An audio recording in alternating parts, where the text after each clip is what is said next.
เดี๋ยวมาลอง 650F กันบ้างครับผมยังไม่ได้ลงคลิปที่ช่องเลยครับคันนี้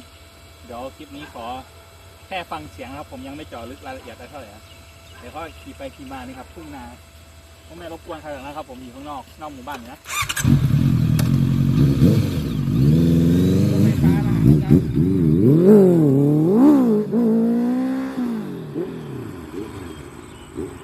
แค่ไหนซื้อรถไม่อยู่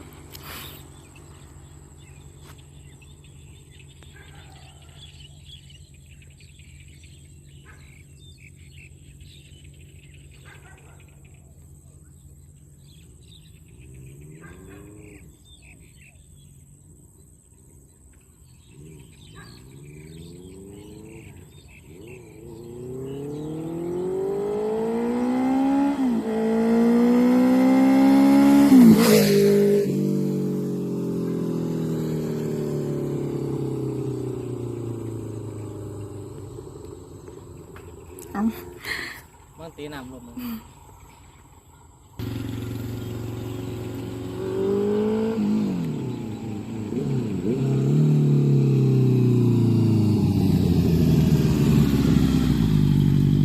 ถ้าทำอีกไก่หมู่บ้านอะไร